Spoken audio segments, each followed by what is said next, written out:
What's going on, everybody? We got some Guns N' Roses news today, but before I start with the news, I want to give a shout out to somebody who's got a great YouTube channel. If you guys are Guns N' Roses fans, you want to see old and rare clips, go check out a guy named Frans and Roses. I've linked to his YouTube channel down below. Go subscribe to it. There's some great videos, so I want to give a shout out to him. A big fan of his YouTube channel, and I also want to let you guys know that I've been talking a bit about Mick Wall's new book, Last of the Giants. I managed to finally get a copy of it. Now, I was like, oh, this is great, I got a copy, and then I realized it's like 910 pages long, so I'm not going to have a review up immediately, but I'm going to try to read as quickly as I can through it, and hopefully within the coming weeks I'll have a review of it, but I'm just really glad I was able to get a copy of the book, and I may have also got a copy of Guns N' Roses' photographic history, so I'm hoping to have a review of that soon, as well as Stephen Adler's book as well. So I've got a lot of stuff on my reading list. So let's get started with today's Guns N' Roses news. So there's actually, speaking of Mick Wall's new book, there's actually a new excerpt from his book. This one is actually featured on a website, and it talks about the Hellhouse. So if you guys have read Slash's book, I read Duff's book a long time ago, so I don't remember if he referred to the Hellhouse in it, but I know in Slash's book he talked quite a bit about it, and it was basically a pretty important place for Guns N' Roses in the 80s, and it was a place that served a couple different purposes. It was a rehearsal studio for Guns N' Roses where they wrote a lot of the songs off for Appetite for Destruction, and it also had a lot of debauchery, a lot of drugs, sex, and a whole bunch of other things that were going on in this like one-bedroom house. Now, the Hell House doesn't exist anymore. It's been replaced by something else. If you go to this address in LA, you won't find it there anymore, but it's a pretty good read on medium.com, so I've linked to that article down below. It's pretty long. This is supposedly an excerpt taken from Mick Wall's new book. I've just started reading the first few pages of his book, so at least from what I've read, it seems like it covers the whole history of Guns N' Roses, all the way to the reunion that you see now. And I noticed the first part of the book, he actually basically dedicates it to Axl and the original 5 members, and basically says that Axl won in the end because, you know, of everything that's gone on in 2016. So go check out the article. It's a really interesting read. Let's go on to the other Guns N' Roses news for today.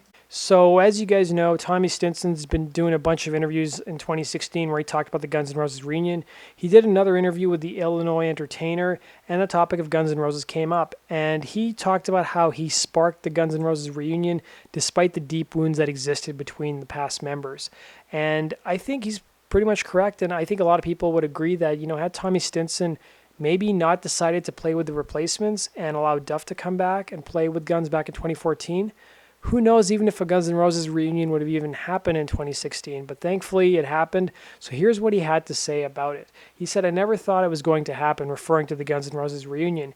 He said, "From what I knew back then, the wounds were too deep to fill, and so cut to 2013, I'm starting to do replacement shows again, and my personal situation was such that when Guns N' Roses called to ask me to do what must have been 5 different tours, I couldn't go because I had a little kid to take care of here in Hudson. I think that might just have helped spark the reunion thing because I wasn't quitting or anything.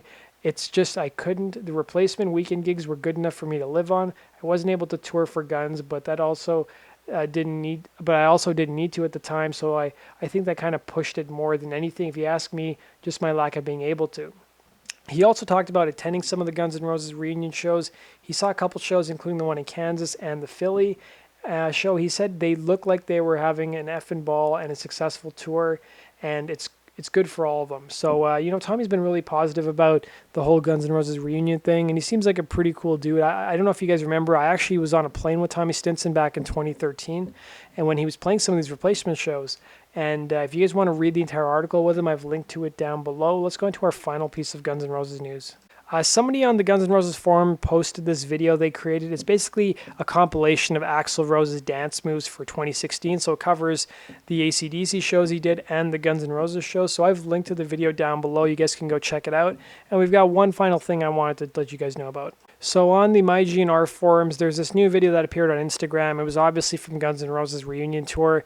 And it's basically a video of Duff backstage at a Guns N' Roses show. So Guns, I guess, I don't know if they fully finished the concert, they were coming back for their encore, but they walk off stage and you can see Duff backstage after the concert's almost over. So that does it for today's news, guys. Thanks for watching. Let me know your thoughts in the comment section. And as always, guys, make sure you subscribe for the latest Guns N' Roses news, and be sure to follow me on Twitter at Guns N' Roses Daily.